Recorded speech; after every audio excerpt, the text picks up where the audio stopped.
Hiya, Rainmakers. Welcome to podcast episode 83. Before I get started, if you're paying attention, I have a small bandage on my cheek. I had a minor form of skin cancer. I'm cool right now, but I'm all bandied up. So I think I'm still a good looking dude. So don't hold that against me. So this month's episode is entitled You're a Young Startup, Hot or Cold? If you're hot, you're doing well. If you're cold, you're not doing so well. The title of my show is a little bit of a play on words because my guest, Austin Landy, is the CEO of an HVAC contracting company who, by definition, is in the hot and cold business. So I'm serving two purposes: describing how a young startup is doing and describing what my guest does for a living. So let's do this.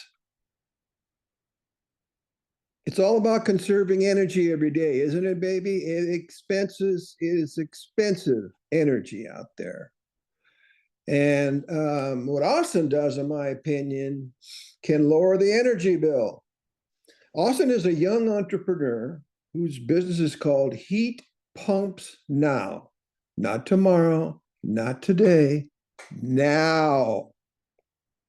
Today, we will discuss a myriad of issues Austin undoubtedly has faced as a young startup company, which is probably very parallel to what many of my listeners out there that are startups are going through and confronted with and have to resolve.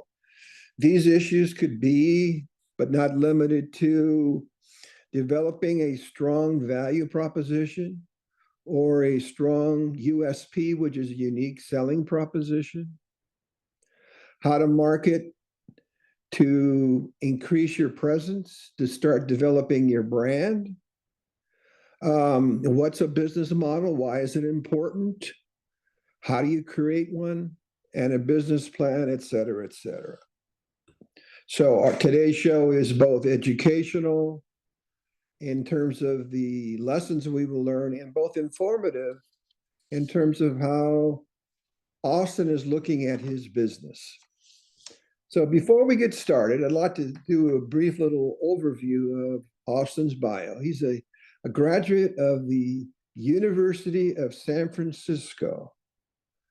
Now, if you are one of those that has a lot of time on your hands and likes trivia, the nickname for the University of San Francisco is the Dons. Right, Austin? Go Dons. And if you're really old, in 1957 and 1958, with a center named Bill Russell, who later wanted to be a star for the Celtics basketball team, the University of San Francisco won back-to-back NCAA championships, which is extremely hard to do. So, are you a basketball fan, Austin? I wish. Not at all. so, No. so that bit of trivia does not ring with you. I think I heard it back in the day, Yeah, They don't have any more recent ones, so, the Yeah, 1950s was a good year. They fell off the face of the earth after he got drafted by the Boston Celtics, who he led to something like 9 championships in 10 years, too. He was a very good player. In any event, so Austin graduated from USF and then supplemented his degree with advanced courses in HVAC so he could be really knowledgeable about his industry. He's passionate about the economics of climate change. I need to ask him what that means. What is the economics of climate change when he comes out? Before starting his own business 12 months ago, Austin worked for his dad for 8 years, which has a similar business. Okay, that's Austin. Let's bring him out. Here he is, Austin. Landy, how are you? Doing well. Thanks. Good. All right, Austin, I'm going to put you right on the fire. Why Okay. did you start this business? You're just a baby. You're only 30 years old. That's really young to take the plunge. Why did you do Um, Wishful thinking, I that? I want to change the world, No, I mean, Really? yeah. Uh there's a lot there. I thought it was the best path for me to success and to, having an impact and learning and all kinds of stuff. Okay, that's fair. But still, you got to admit, 30 is young to do Nobody told me. that. Well, actually, it doesn't really matter how old you are. It's your business savvy, you know? If you can get the job done as a high school dropout at 17 years old, God bless you, you know? Yeah, As long as people are buying from you and you're making a profit, age is irrelevant. But it does take a little bit of seasoning to kind of get the spiel of the thing, you know? totally. But Yeah. good for you. So, in 20 words or less, what does your company do? Heat pumps We now. What do you do? Yeah, happy to answer it. We design, install, and commission best in class uh, heat pump HVAC and water heating systems. Heat pumps are an electrification tool to push our infrastructure away from using fossil fuels to produce heat, and they work amazing. Our climate in California is the best climate in the world for heat pumps to provide space cooling and space heating. Um, so, yeah, I mean, Okay. I've learned a ton about it. I'm a huge nerd, so I really like the Well, technology. there's a lot of prideful nerds out there. I sometimes I'm a nerd.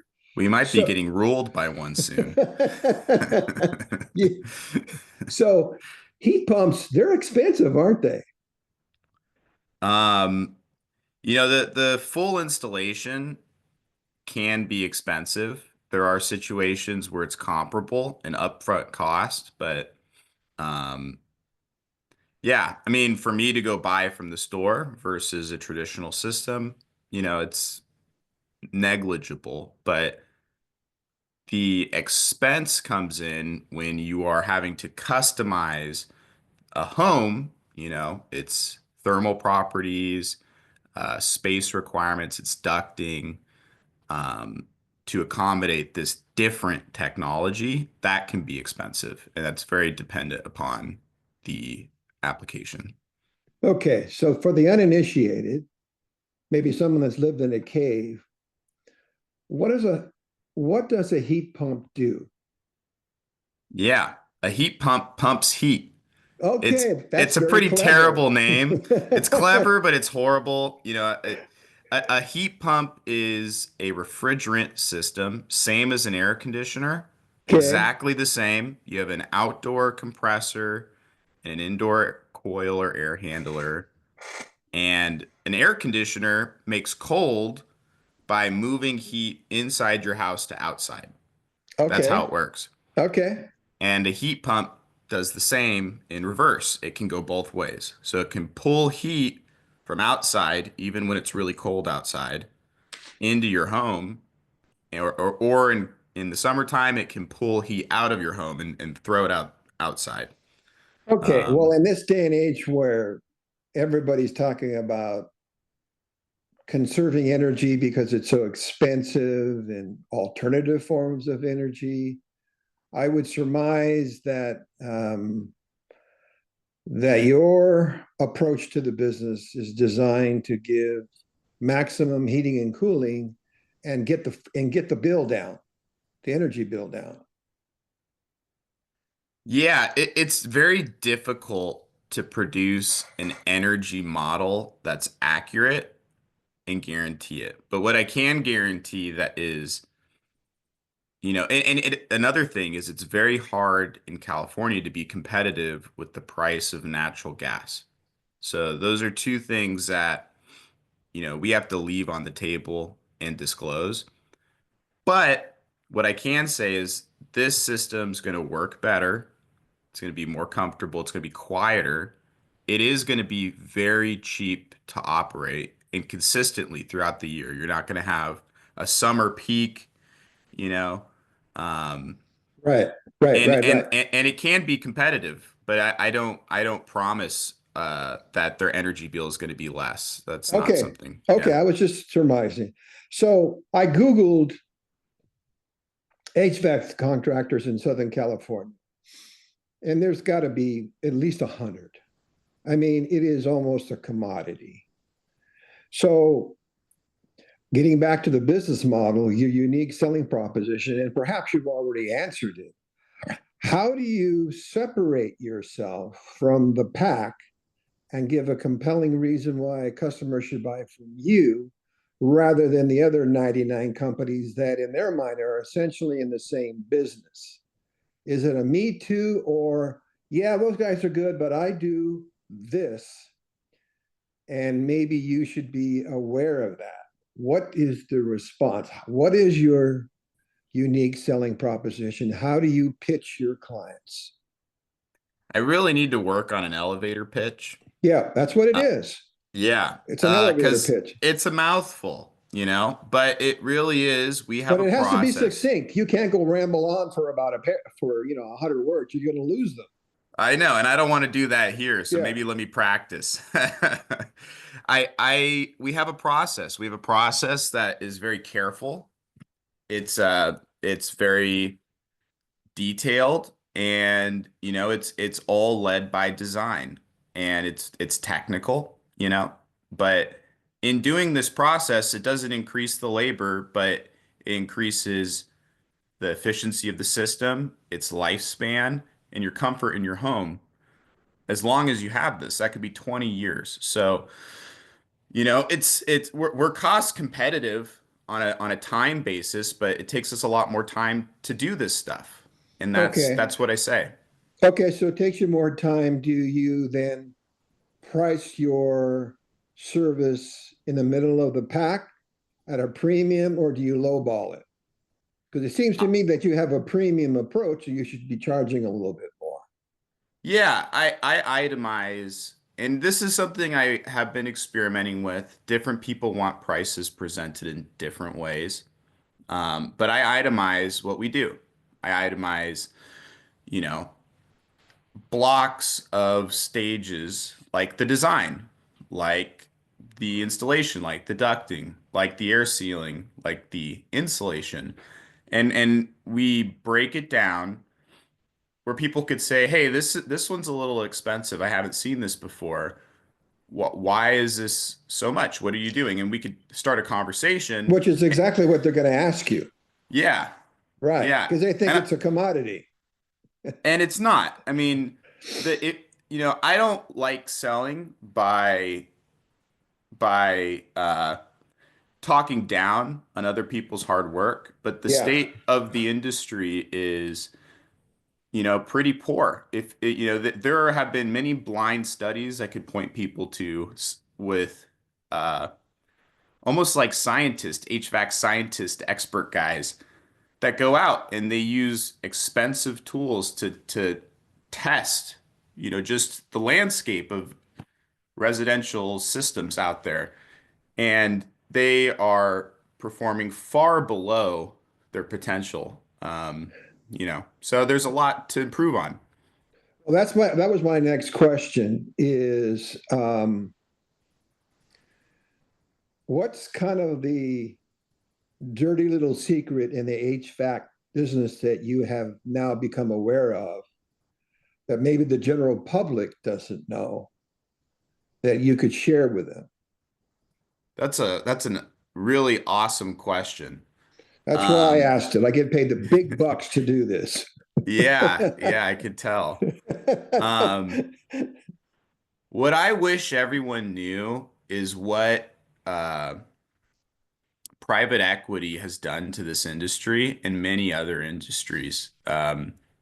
It buys up small, medium, and large size companies, and it integrates their brand into a high pressure, overpriced sales process where they send someone to your grandma's house and have two or three, young Christian looking men sitting across the table from them and selling things in a, I believe manipulative way for an incredible profit for I've been the victim of that.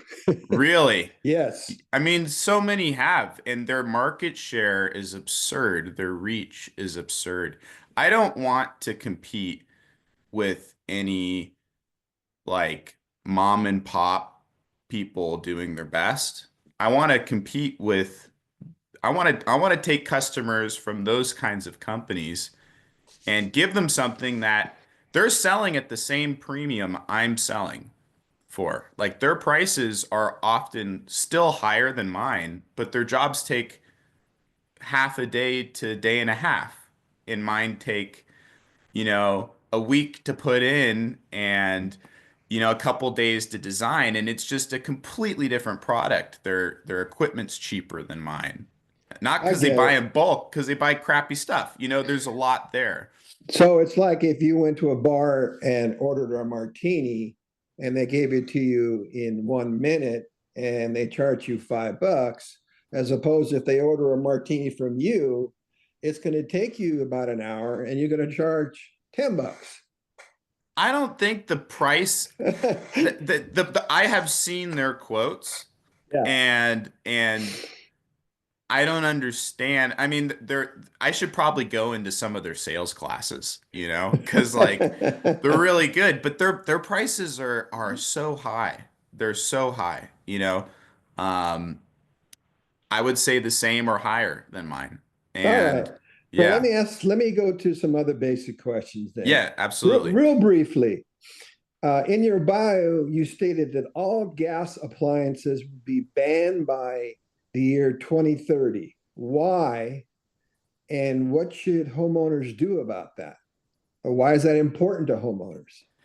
Yeah, so it's, at the time I made that claim, the political environment was a little different, but the idea it was something passed by the Clean Air Quality some air quality board in California, and they passed this thing to make it very difficult in the future to purchase gas appliances. Residential gas appliances. Commercial is a different thing. It's going to take a lot longer. But California is committed, and many other places are committed to moving away from gas as a utility. And I've helped sell utility programs for $500,000 to put many, many water heaters in for, a facility that are our heat pumps. And as this transition happens more and more, it's still much slower than it needs to be to meet our projected quota. But as this transition away from gas happens in our state, like it or not, um, the way gas is priced now, there is a per unit cost and there is a infrastructure overhead baked into that per unit cost. And as more and more gas customers get off of gas, that infrastructure cost is going to be distributed proportionally more to each user, and there are very interesting projections about just the cost of our gas infrastructure and how expensive that can make it with less and less users. So there's a lot of it's like a very slow ball that's going to start rolling, Okay. and is projected to pick up speed. Okay.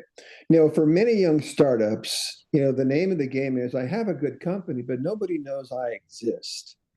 And many startups, resources are somewhat limited. So on a shoestring budget, how are you marketing your company to increase your exposure and maximize your brand, or are you even not doing it yet, but you're thinking about doing it? What are you doing now? I put minimal effort into the website and we are working on a version 2. I think the website is important, not for cold leads, but to help qualify us with new people researching Yep. us. Yep. Um, and I'm 100% word of mouth. Okay. 100%. I think Yeah. that's the best way to do it myself. Awesome. Okay. So here's the number one question that I wanted to ask you today. Da da da, drum roll. Classic entrepreneurship calls for seeing a need and then filling it. Very simple. What opportunities did the recent LA fires create for you, good or bad? Corollary question: what insights can you share with Southern California homeowners relative to their HVAC system when their house burnt down? That's a big one.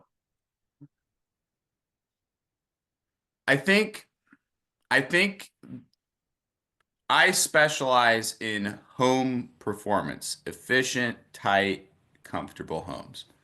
And a well-performing home in a fire zone has a higher likelihood of not burning down. So that's one thing. Now, my specialty is not the whole home. It's not the building envelope. These are the most important components. Uh, you know, using alternative materials and all kinds of really awesome stuff that I think is gonna take off. But for the areas that right now were most affected by the fire, and I think where HVAC is at the forefront of that is the smoke damage. There are estimates that between 12 and 15,000 homes burned down. But what are the estimates of how many were smoked out? There's that's carcinogenic, toxic stuff. It gets into your air conditioning system and gets into your house. How do we fix that? How do we keep that from happening in the future? Can you address that through your company? I do. Okay. Okay. What are homeowners who have had their terrible misfortune of having their homes burned down? Are they being telling the true skinny from the HVAC person ultimately comes in, or are they being taken advantage of because of their plight? Um, or is it all on the up and up? I I think what I'm hearing in the question is when if your house burns down and you're getting quotes to rebuild and the air conditioning guys come in there and tell you what you need, Yeah. is that information correct that they Yes. tell you? Or they're Okay. trying to pad their profits. I think that there's going to be price gouging. I mean, I've already seen it. Okay. I've seen absurd price gouging. Um, and that's inevitable. Um, there's an argument to be made if we're trying to help people and tailor our business model that takes energy, that takes time and money. So maybe there's a slight increase in price there, but there is absurd price gouging right now. Um,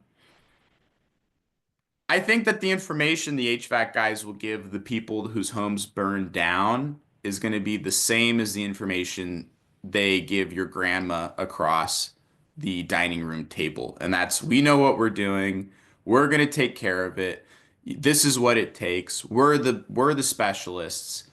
And they're going to deliver something that's the same as most other people. And the way that you mitigate that is by doing your research. There are professional people that you can hire just to help you design, just to help you learn and vet the companies. This can be a 20, 30, $40,000 investment. You got to live with it for 40 years, maybe not 40 years, 20 years, 25 years.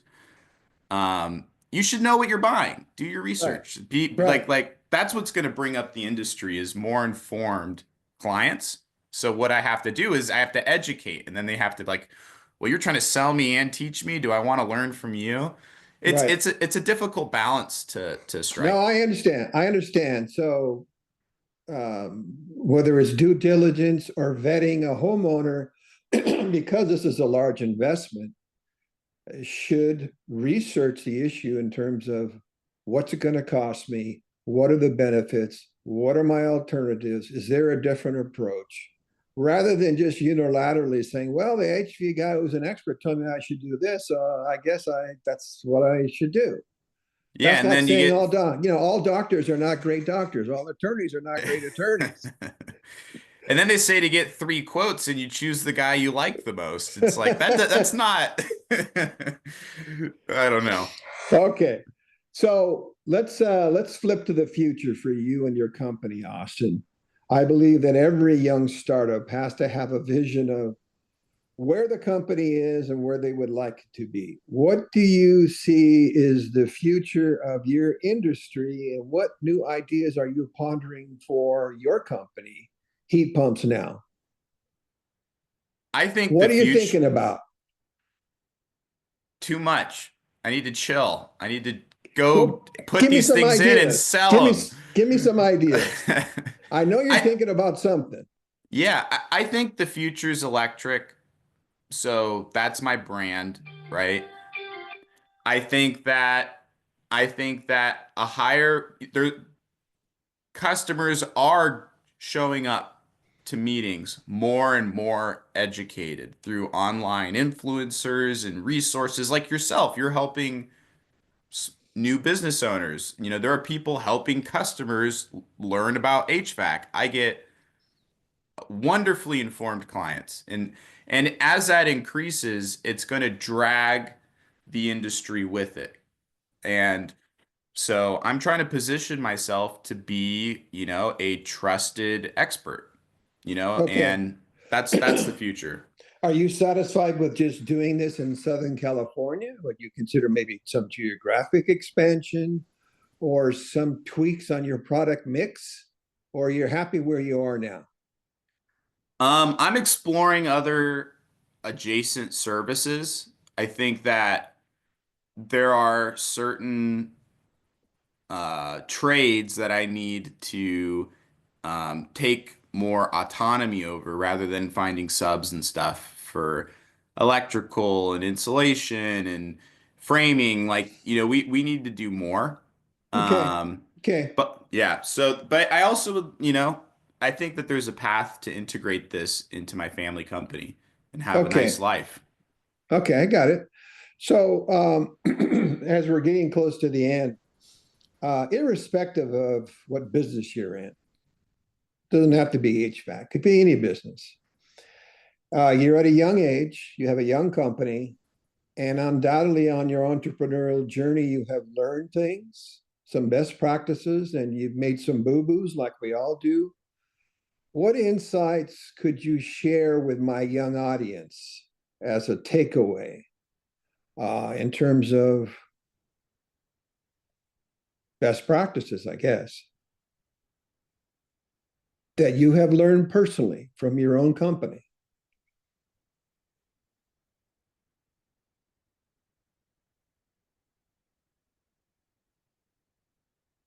We really needed a better hiring filter and we needed to set better expectations with new employees.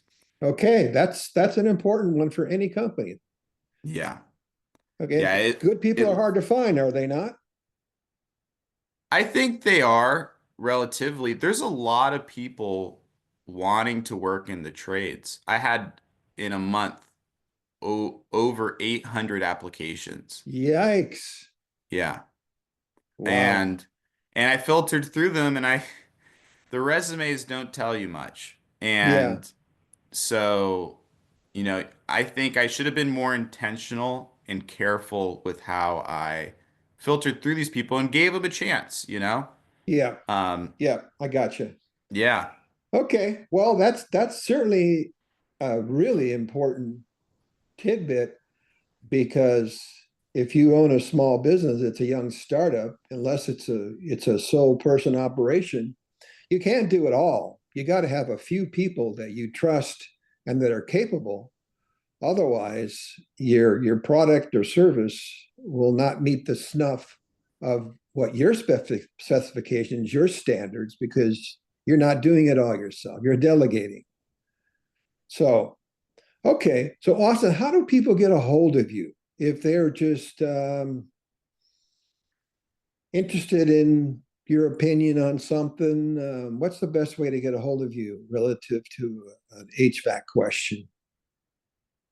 They look me up and they give me a call. My personal phone number is on the internet, which I don't know. That maybe that's a second insight is get a VoIP system or something, so you can control these crazy people. But no, my customers aren't crazy. All the other ones are though. But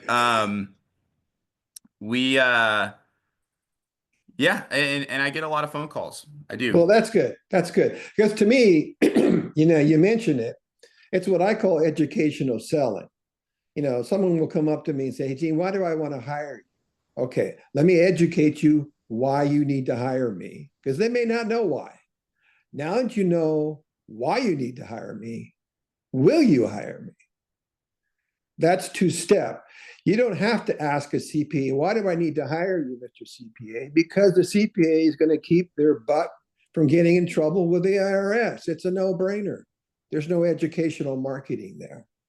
And sometimes the most difficult sell is the educational one, because you have to tell them without sounding like you're trying to sell them something, why you need a solution to this challenge. Doesn't necessarily have to be me, but you need somebody. That's okay. Well, Austin, that is a wrap. I'm going to go home and check my heat pump and see how it's doing. And for all my audience out there, this is a wrap. This podcast is available on all the major podcast directories, including YouTube under CEO to Rainmaker, Gene Valdez. So with that, thank you, Austin. Thank you, audience. And I will see you next month with another compelling, in-depth story of a local entrepreneur. Because in my opinion, the guys like Austin, and there's many of them out there, they don't get a lot of publicity. And they do wonderful things. And they need to have some exposure. So with that, see you next month. Bye-bye. Thank you, Thanks, Austin. Gene.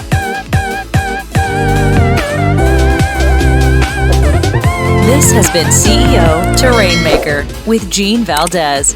To find out more, like us on Facebook, LinkedIn, and follow us on Instagram, TikTok, and Twitter. If you have questions, email the show.